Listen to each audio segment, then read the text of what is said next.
Yet another tourist helicopter has gone down. This one occurred yesterday on the 10th of April in New York City, the helicopter crashing into the Hudson River, wiping out an entire family, killing all 6 people on board. Here's what we know so far. The accident occurred yesterday, 10 April, about 3:15 local time. The helicopter involved was a Bell 206 Long Ranger, owned by Meridian Helicopters out of Louisiana and operated by New York Helicopters in New York City. The tail number was November 216, Mike Hotel. It's a 2004 model helicopter. The weather at the time of the accident were winds 150 at 10, gust 18, and good visibility over 10 miles. Some more detailed information on the helicopter shows that it was certified to operate under FAR Part 135 for charter or hire and had about 9,600 hours total time on the airframe. The tour operator was New York Helicopters, based in New York, and here's the different rides that you can go on. Anywhere from $224 per person up to $354 per person on preset tours around New York City. ADS-B data suggests a perfectly normal tour up until the catastrophic failure of the helicopter occurred right here near the Holland Tunnel Bridge. So the flight departs the south tip of Manhattan, does a circle near the Statue of Liberty, heads up the east side of the Hudson River all the way up to the George Washington Bridge, turns around, goes down the west side of the Hudson River back towards the base.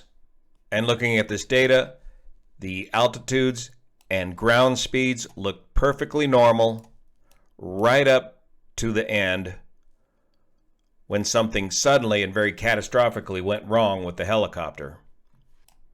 The route that the helicopter was flying is a published route along the Hudson River here, and listening to the ATC data, there was no sign of any trouble from the pilot at any time during the tour, and he was making his normal radio calls at these VFR waypoints along the route here, and made his last radio call passing abeam the Intrepid right here southbound on the west side of the Hudson River before the accident happened right here by the Holland Tunnel.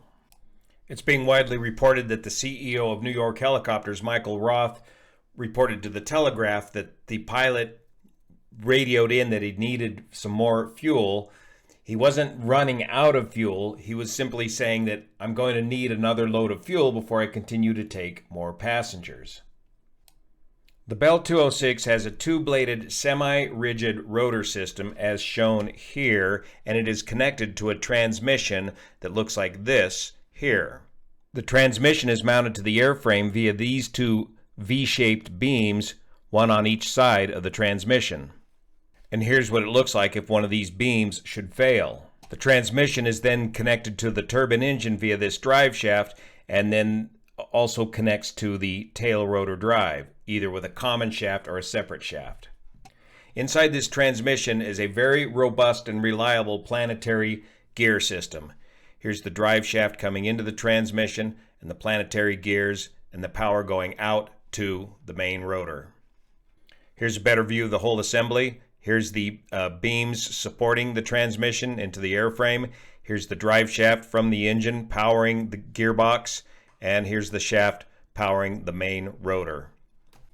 Protecting this transmission is a oil pressure gauge and a oil temperature gauge specifically dedicated to the transmission. Also protecting the transmission is oil filters and chip detector lights that light a red light in the cockpit if in the event that metal chips complete the circuit between the chip detector, indicating that there is a problem with the transmission. So what I'm saying is that normally you have an indication of an impending failure of the transmission that normally gives you time to react and do a precautionary or emergency landing before something fails. Now, a lot of people online are speculating on mast bumping, but mast bumping is not a common occurrence on the Ranger 206 series of helicopters. It is very common in the Robinson series of helicopters, but because of the design of the rotor system of the Bell, it's not very common. And most importantly, NTSB investigators will be corroborating this video and photographic evidence of the crash as it happened Once the investigators find the rest of the parts to the helicopter, they'll be able to easily determine exactly what failed first in this situation. But this picture here shows the complete main rotor system and transmission still attached to the main rotor system, auto-gyrating down well above the rest of the helicopter. Now, reviewing this video of the initial breakup of the helicopter enters the frame from the left in what appears to be normal flight, and then right there, something breaks internally to the helicopter. The helicopter spins and parts start leaving the helicopter. And it's hard to tell from this blurry image what we're looking at, but comparing this image to the still picture, I believe this is going to be the main rotor assembly with the transmission still attached, and the rest of these parts are going to be parts of the tail rotor. So what failed first is kind of hard to tell from this grainy footage, but something right there failed suddenly. And I believe investigators are probably going to find that something seized up quite suddenly in the transmission of this helicopter, which just caused the whole thing to come apart quite suddenly. It's like putting a stick in the spokes of your bicycle as you're going down the hill. It's just going to all fly to pieces almost simultaneously. And looking at the condition of the rotor back over here, it doesn't appear to me that the rotor struck the tail and knocked the tail boom off. It appears to me that the whole thing came apart quite rapidly because of a sudden stoppage of, I believe, something in either the main transmission or the engine transmission. So this is a very rare occurrence of a mechanical failure in the Bell 206 aircraft. I've only heard of maybe 2 possible failures like this before in the past, but once investigators get all these parts together and corroborate this video evidence, they're going to get a pretty quick idea of what happened. And one of the first things investigators are going to be looking at is the maintenance, the previous maintenance on this helicopter, especially the most recent maintenance on this helicopter. So whatever happened extremely quickly. Note also in this picture, the flotation devices required now on the skids of these tour helicopters are not inflated. The pilot certainly does not have any time to inflate the airbags or the flotation devices during this incident. But if we look at the post-crash picture of the recovery of the helicopter, it looks like these flotation devices were deployed. It's more than likely that these flotation devices were deployed automatically upon impact with the water.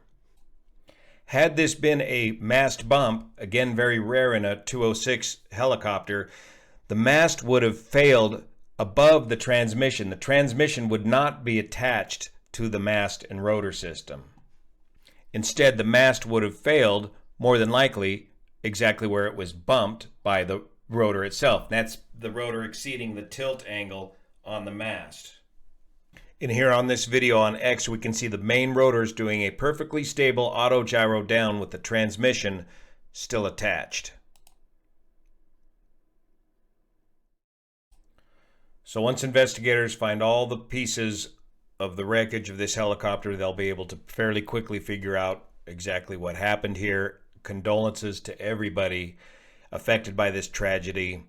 Just a very sad, another crash of a helicopter, tour industry helicopter. Thank you so much for your support of this channel, especially the folks over on Patreon that make this content possible. See you here.